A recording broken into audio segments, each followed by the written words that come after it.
I have with me Mr. Rikant Pittie. He's a co-founder of EaseMyTrip's. So many thanks for speaking to us. Thank you for having me over here. Okay, so what brings you to Madhya Pradesh? Of course, the Global Investors Summit. We're seeing a convergence of global investors, business houses, big industrialists, politicians, and of course, the state government putting its might behind, drawing investors and investments.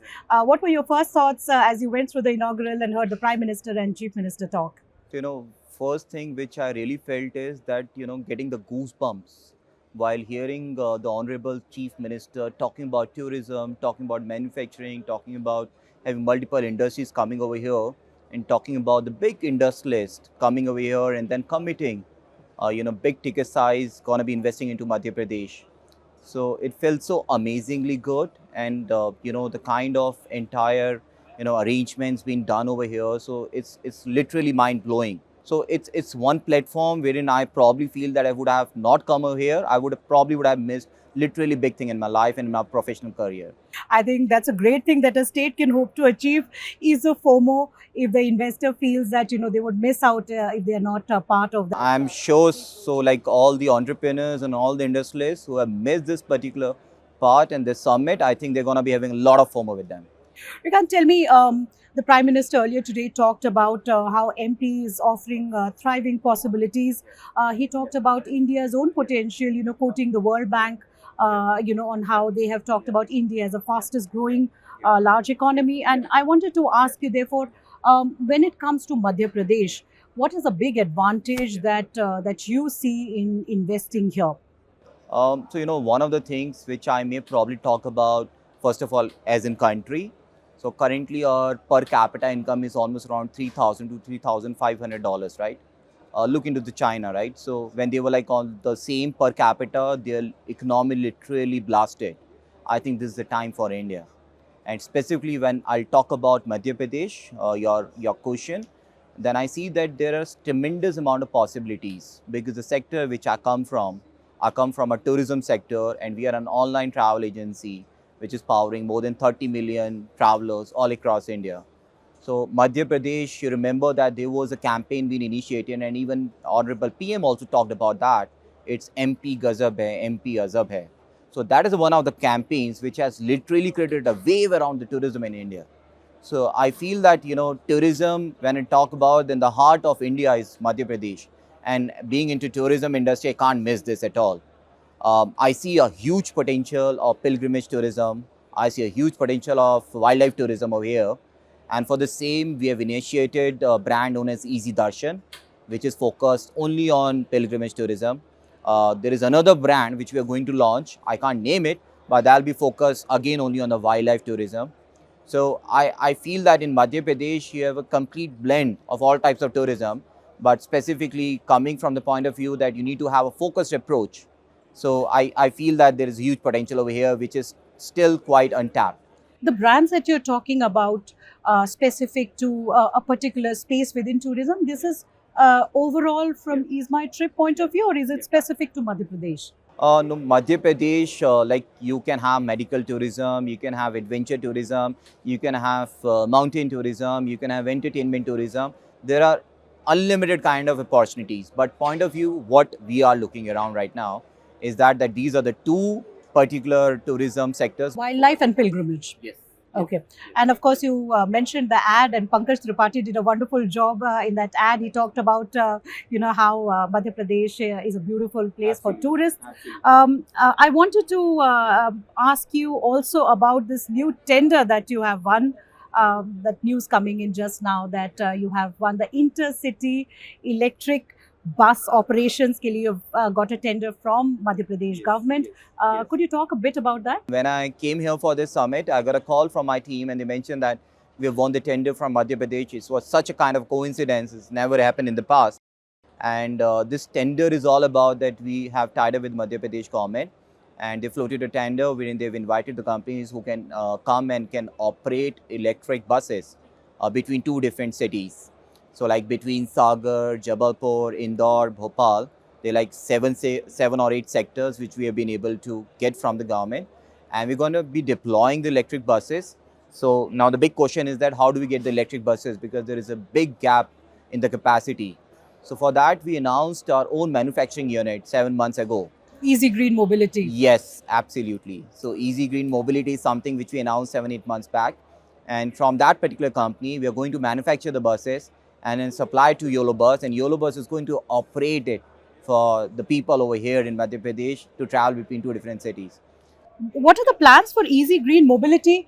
Since the mandate is, of course, in this tender it is Madhya Pradesh, but it has capacities which can be used for any state, any state government. What are your plans there? Where are your manufacturing operations, and how are you going to take that forward? So we have already secured, first round of, investment commitment from our board, because now we are a listed company. We have to go to the board for each and every investment which we're going to make. So our board has already approved the first round of funding, which we can use to set up our manufacturing plant, and that is where we are currently looking into multiple states, and that is also one of the prime reasons I've come here to Madhya Pradesh to speak to different people here and understand that if we probably get our plant over here, what is the kind of support we can get from the government. And I've been fortunate enough, I've been able to make good breakthroughs, and I think we may be able to, manufacture the buses here in Madhya Pradesh itself. But looking into the scalability side, it's not only about Madhya Pradesh, it's about different other governments. We are currently in talks, and we feel that in the first year, we are going to do 500 buses. But with the current news, honestly speaking, I've been personally getting a lot of calls, a lot of industries around India. They've been asking me within their factory if they wanted to deploy electric buses, if we can help them. So currently our focus was not really that, but like if there is an opportunity, we are an entrepreneur.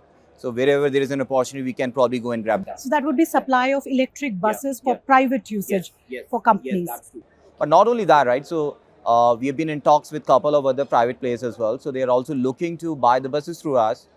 We've been also in touch with a couple of other countries which are also looking to import the buses, which will eventually, add up to our exports, right? So that is what we are also concentrating upon. Rikant, if I were to ask you to look at the runway for growth for Ease My Trip, what does that runway look like in the next 3 to 5 years?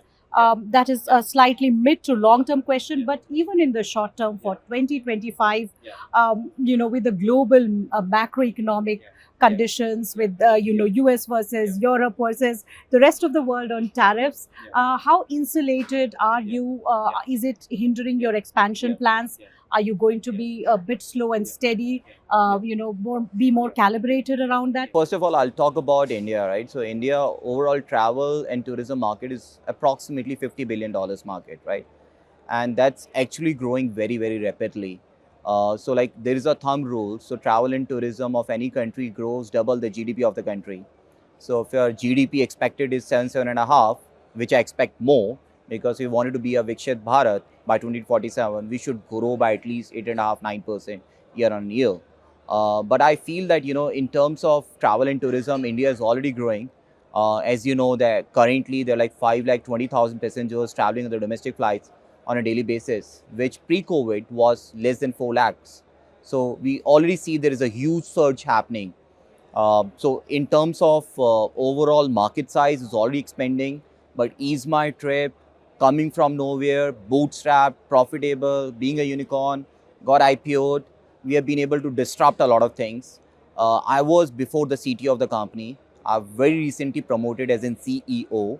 My brother was a CEO. Now he has been upgraded himself as the chairman of the company. Now coming from the technology background and then become a CEO, now I'm trying to do a lot of products around AI, which will disrupt a lot of things.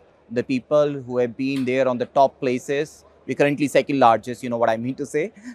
So they might probably have to face a lot of competition from us. And we feel that we may be able to become one of the largest companies, not even in India, in the world. That's the vision which we have been carrying for. For that, we have launched EaseMyTrip in multiple parts of the world. We launched in Dubai, we launched in London, we launched in Thailand. We're going to launch in Saudi and US as well very soon. We're just waiting for the board to approve that. Once we do that, we feel that there'll be a huge market in front of us and targeting the people firstly who are Indians been living abroad. So there is a huge potential. Secondly, from the perspective, EaseMyTrip focus initially for a couple of years was more into air tickets. But from last two and a half years, we started focusing on hotels and holiday packages as well. So that's where we see a lot of tractions is coming in on the company automatically. From the point of view of our subsidiaries, we have Spree Hotels as one of our subsidiary, which has almost around 40 hotels in different parts of India. So we're going to grow that business as well. From YOLO Bus, we're going to grow that business as well. So overall, we would want to have a diversified growth. So as you know, all companies will support each other and gonna be having one umbrella. Synergies. Yes, Also, right. Yeah. At what rate are you expected to grow in the fiscal end? We are just weeks away from closure of the financial year FY25. What kind of growth in turnover are you expecting? So we have been having very good growth. So last couple of years, we have been having some exponential growths in different other sectors, including hotels and holidays. And we believe that we will be going to continue that. Do you think you will be able to sustain the growth momentum? 101% will be better than that. How is the funding environment looking? Is there a little bit of a let up now? Is there more capital sloshing around, so to say? And the other thing I wanted to ask you is, we saw Ola launching Krutrim, which is like a focused AI venture. At some point of time, given the kind of potential that AI has, would you look at a separate venture, carving it out as a separate business? I'll answer your first question first. You asked about the funding. So I've been telling a lot of entrepreneurs, I've personally invested into a lot of startups, and I think the time has come. Everybody has started realizing that a startup could be a startup, but it should run like a business. And that business is to generate the profits, not really to just to create your name and a fame and then probably do the marketing for yourself and for, what I mean to say, for yourself, right? So it's basically to probably create the business. So I think the investors are quite cautious right now. So they're looking for the right people, they're looking for the right team, they're looking for the right vision. And if an entrepreneur has been able to deliver that, I'm sure that there are a hell lot of investors being available in India. AI perspective, we don't want it to carve it out as a separate venture. As a matter of fact, within AI, like we have been using it quite heavily right now. We've been using it for the personalization. We've been using it in our customer support. We've been using it in our cache technology. But we don't want it to carve it out as a separate technology because it's going to be essential for EaseMyTrip's. Correct. It's going to be a layer on all your businesses. But what we are trying to do is to find out the right entrepreneurs who can help us to create AR and the VR stories around travel and tourism. Because when you book your travel or you plan your travel, first thing is that you discover the destinations. And during the discovery phase, if you make it so accessible, so easily available for the people, they can visualize and they can dream about the destination they're going in. Right? So that is where AR and VR will gonna be coming to the picture. And that's where we're trying to find out the right entrepreneurs whom either we can nourish, we can accelerate, we can innovate, and we can actually get them into EaseMyTrip. And it's a separate entity altogether. And if there is any good entrepreneur, we are likely to acquire that company. So acquisition is going to be on your radar. These would be what, small tuck-in acquisitions? So it should, like all the acquisition which we have done in the past, right? So all have been complementing EaseMyTrip in some or the other way. So whatever acquisition we're going to be doing, it has to be appropriate for the company. And you see something on the horizon this year? Yeah, so a lot of things on the plate. For acquisitions from yes, buyout so standpoint. once it's gonna be public, we will announce that. Being a listed company, we have some restrictions. Rikant, before I let you go, I wanted to ask you this. Influencer marketing, was a big part of brand outreach. Have things changed? Has your strategy changed so far as influencer marketing is concerned for outreach to end consumer and users? Are you going to be more cautious? Yeah, so we have been doing influencer marketing for a long time. And lately, we have been analyzing that the kind of reports we've been able to get is not really the reality. But still, like if you have some kind of problems in some specific field or some specific people, you don't probably, say that the entire, the entire industry is not really Flawed. Yeah, you can't say that, right? I see that, yeah, so like from the influencer marketing perspective, our focus has been that, we probably make the people as our brand ambassadors because, we were the first one to start no convenience fee model. When the people talked about EaseMyTrip, I even overheard the people been talking about EaseMyTrip to their new ones and dear ones saying that, hey, please book from EaseMyTrip, they don't charge convenience fees. So I think that's also influencer marketing, right? So like one is that you do it on the social media, so it becomes social influencer marketing. That's something which the brand will generally will keep on having it. I don't think it's going away. Thank you so much for speaking to us. It Thank was you so wonderful. much.